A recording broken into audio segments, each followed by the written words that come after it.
भाई लोग फाइनली आ गया है वो ट्रेलर जिसका सबको इंतजार था, राजा साहिब। और मैं सच बोलूं तो ये ट्रेलर देखने के बाद एक अजीब सी फीलिंग आई, जैसे सब कुछ दिखाया भी गया है और सब कुछ छुपाया भी गया है। मतलब जितना हाइप क्रिएट करना था उतना तो कर दिया, लेकिन असली कहानी क्या है उसका एक भी बड़ा स्पॉइलर निकालने नहीं दिया। और यही तो असली स्मार्टनेस है इसके मेकर्स की। ट्रेलर की लेंथ भी 3 मिनट 30 सेकंड है और पूरा टाइम स्क्रीन से आंख हटाना मुश्किल था। सबसे पहले तो विजुअल्स एकदम ग्रैंड और लैविश, एक एक सेट का स्केल बड़ा ही मजेस्टिक लग रहा है। मतलब क्लियरली दिख रहा है कि पैसा खुल के खर्च किया गया है। वीएफएक्स कहीं कहीं जबरदस्त लगे, कहीं कहीं थोड़ा रॉ लगे, जैसे अभी फिनिशिंग टच बाकी हो।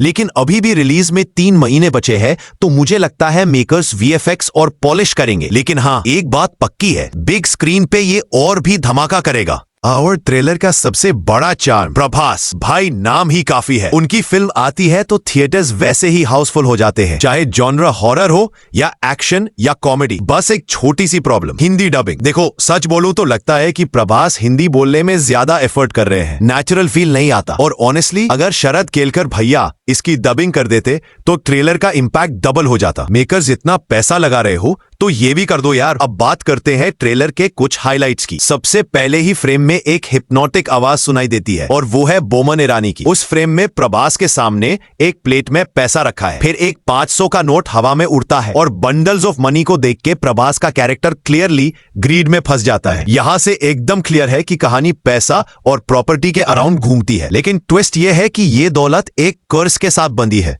और जो भी इसे हाथ लगाएगा उसकी खैर नहीं, राजा साहेब खुद आ जाएंगे। और फिर एंट्री होती है संजय दत्त की। पहले लगा था वो प्रभास के ग्रैंडफादर होंगे, लेकिन ट्रेलर ने क्लियर कर दिया कि संजू बाबा एक तांत्रिक एक्सोर्सिस्ट टाइप कैरेक्टर प्ले कर रहे हैं। मतलब वो ईवल को कंट्रोल करने के लिए आएंगे या खुद कुछ और ट्विस्ट लाएंगे, ये अभी सस्पेंस है। लेकिन एक बात पक्की है, उनकी प्रेजेंस ही ट्रेलर को हैवी बना देती है। हॉरर वाइब्स अच्छे हैं, लेकिन सच बोलूं तो गोस्ट्स और कुछ सुपरनैचुरल शॉट्स अभी थोड़े अनरियल लगे, वैसे ही जैसे प्रभास की हिंदी डबिंग अनरियल लगती है। बाकी डायलॉग्स का पंच और स्ट्रॉन्ग होता तो और धमाका फील होता। लेकिन जो लास्ट शॉट है ट्रेलर का, वाह भाई, एकदम पैसा वसूल प्रेजेंटेशन। प्रॉपर ग्रैंडियर के साथ राजा साहेब को दिखाया गया है और वही एक शॉट पूरा हाइप क्रिएट करने के लिए काफी है। अब बजट की बात करें, 400-500 करोड़ इन्वेस्ट किए गए हैं इस प्रोजेक्ट में और वो हर एक फ्रेम में दिख रहा है, चाहे वो सेट्स हो, कॉस्ट्यूम्स हो या विजुअल डिटेलिंग। मतलब स्केल बड़ा है। बस अभी असली सवाल यह है कि कहानी में दम है या नहीं, क्योंकि अगर स्टोरी टाइट हुई, प्रेजेंटेशन स्ट्रांग हुआ और एंटरटेनमेंट का मसाला मिला तो ये मूवी बॉक्स ऑफिस पे सुनामी ले आएगी। एक और चीज जो बहुत पसंद आई, trailer launch timing. Usually Bollywood में क्या होता है, 6 बजे बोलते हैं और 7 बजे अपलोड करते हैं, लेकिन यहाँ मेकर्स ने एग्जैक्टली 6 PM पे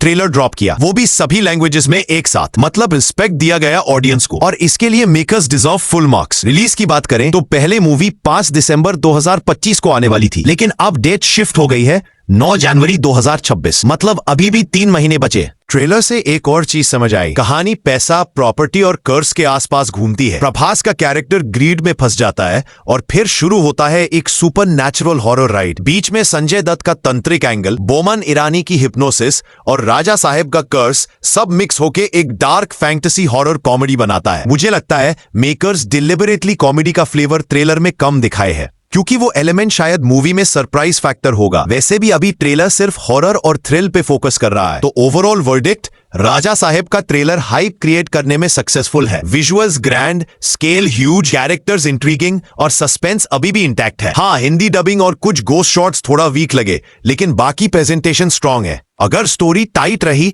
तो ये फिल्म डेफिनेटली पैसा वसूल होगी और थिएटर्स में धमाका करेगी। अब दोस्तों आप बताओ, आपको ट्रेलर कैसा लगा? क्या आपको भी लगता है कि प्रभास की हिंदी डबिंग को बेटर करना चाहिए? और क्या ये हॉरर कॉमेडी थ्रिल कॉम्बो आपको थिएटर खींचने के लिए काफी है? कमेंट्स में मिलते हैं।